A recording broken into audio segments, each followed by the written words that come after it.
অভিষেক বন্দ্যোপাধ্যায়ের সভার আগে তুমুল বিশৃঙ্খলা। মুর্শিদাবাদের নওদায় অভিষেক পৌঁছানোর আগেই প্রার্থী নিয়ে বিক্ষোভ তৃণমূলের এক অংশের। সভাস্থলের বাইরে বিক্ষোভ দেখান তৃণমূলের ব্লক সভাপতি শফিউজ্জামানের অনুগামীরা। তৃণমূলের প্রার্থী শাহিনা মমতাজের বিরুদ্ধে বিক্ষোভ দেখান তারা। সেই নিয়ে দলের নেতাকর্মীদের কড়া বার্তা দেন তৃণমূলের সর্বভারতীয় সভাপতি অভিষেক বন্দ্যোপাধ্যায়ও। আর যদি আমার তো সবার উপর নজর আছে, যদি কেউ ভাবে বিশৃঙ্খলা করব দলকে চাপে রাখার জন্য, আপনাদের কিন্তু দল ক্ষমা করবে না। আমি সবাইকে ওয়ার্নিং দিয়ে যাচ্ছি। আমার ব্যক্তিগতভাবে পছন্দ অপছন্দর ব্যাপার নয়। আমি হাবিবকে বলেছি ব্লক যেমন দায়িত্ব নিয়ে হাবিব করত, ব্লক দায়িত্ব নিয়ে হাবিবই করবে।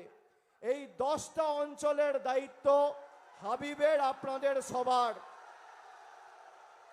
আর যদি কারোর কোথাও মনে হয় যে আমাদের কোনো, আরে ভাই বস বস, আমায় বলতে দে।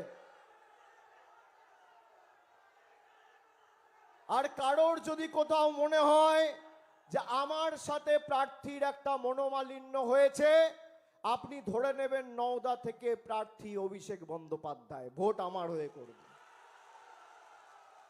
ঠিক আছে? এই লড়াই বাংলার কৃষ্টি অধিকার, বাংলার সংস্কৃতি রক্ষা করার লড়াই। গত দুদিন আগে দেখেছেন রামনবমীর নাম করে কি ধরনের দাঙ্গা করেছে।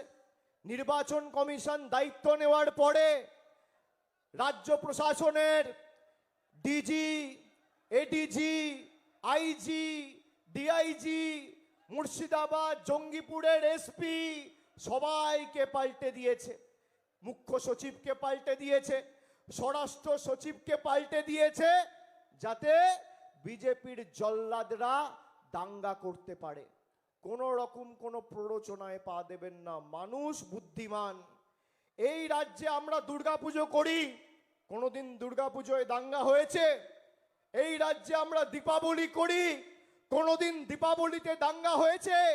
পবিত্র ঈদ পালন করা হয়, মহাবীর জয়ন্তী পালন করা হয়, বড়দিন পালন করা হয়, পয়লা বৈশাখ পালন করা হয়, গুরু নানক জয়ন্তী পালন করা হয়। এই বাংলা বৈচিত্র্যের মধ্যে একতার মূল মন্ত্রকে পাথেয় করে লড়াই করেছে বছরের পর বছর। নানা ভাষা, নানা মত, নানা পরিধান, বিবিধের মাঝে দেখো মিলন মহান। যারা তরোয়াল নিয়ে, বন্দুক নিয়ে, হাতে লাঠি নিয়ে, দা নিয়ে, কাঠারি নিয়ে মদ্যপ অবস্থায় রামনবমী করছে, তারা আর যাই হোক কোনোদিন প্রভু রামের ইতিহাস পড়েনি। রামের পুরুষোত্তম রাম বলা হয় রামকৃষ্ণ, রাম প্রভু রামকে মর্যাদা পুরুষোত্তম রাম। রাম সংযমের প্রতীক, ত্যাগের প্রতীক, তিতিক্ষার প্রতীক, কৃচ্ছ সাধনের প্রতীক। মদ খেয়ে রাস্তায় মাতলামো করে, দোকান ভেঙে, বাড়ি ভেঙে জয় শ্রীরামের স্লোগান। আর যাই হোক এই বিভাজনের রাজনীতি বাংলা মানবে না। বাংলায় 1 ছটাক জমি আমরা বিজেপিকে ছাড়ব না। এই বাংলা রক্ত দিয়ে একে অপরের সাথে মিলন এবং সাম্প্রদায়িক সম্প্রীতি, ভ্রাতৃত্ব, ধর্মনিরপেক্ষতা রক্ষা করবে।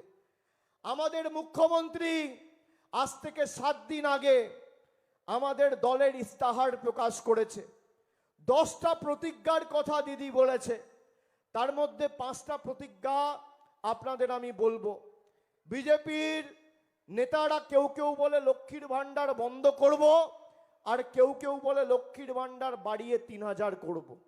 আমি চ্যালেঞ্জ দিচ্ছি, যে সমস্ত রাজ্যে বিজেপির সরকার আছে, যদি কোথাও মমতা ব্যানার্জি যেভাবে পরিবারের 2 জন থাকলে 2 জন আর 5 জন থাকলে 5 জনকে লক্ষ্মীর ভান্ডার দিয়েছে, একটা রাজ্যে যদি বাস্তবায়িত করে দেখাতে পারে, আমি রাজনীতির আঙিনায় পা রাখবো না। একটা রাজ্যে। আমাদের প্রথম প্রতিজ্ঞা, দিদির সরকার, মামাটি মানুষের সরকার, মমতা বন্দ্যোপাধ্যায়ের সরকার যতদিন বাংলায় আছে মায়েরা দিদিরা আপনারা আজীবন লক্ষ্মীর ভান্ডার পাবেন, কেউ আপনাদের লক্ষ্মীর ভান্ডার বন্ধ করতে পারবে না।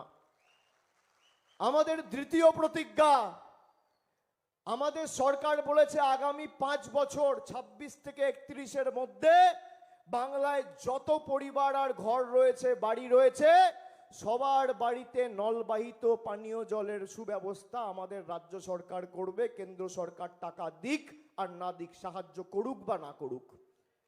আমাদের তৃতীয় প্রতিজ্ঞা, ব্লক টাউন ওয়াইজ স্বাস্থ্য শিবির তৈরি করা হবে, যেখানে দুয়ারে স্বাস্থ্য ক্যাম্প করে আপনাকে স্বাস্থ্য পরিষেবা, দুয়ারে সরকারের যেমন ক্যাম্প হয়েছিল একই আদলে আপনাদের স্বাস্থ্য পরিষেবা পৌঁছে দেওয়া হবে।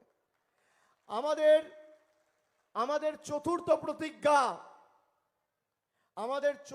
প্রতিজ্ঞা, বাংলায় যত প্রবীণ নাগরিক রয়েছেন, বয়োজ্যেষ্ঠ মানুষ যারা বার্ধক্য ভাতার জন্য নিবেদন করেছেন, সরকার চতুর্থবার ক্ষমতায় আসার পর বাংলায় যত প্রবীণ নাগরিকরা রয়েছেন সবার বার্ধক্য ভাতার ব্যবস্থা মমতা বন্দ্যোপাধ্যায়ের তৃণমূলের মামাটি মানুষের সরকার করবে।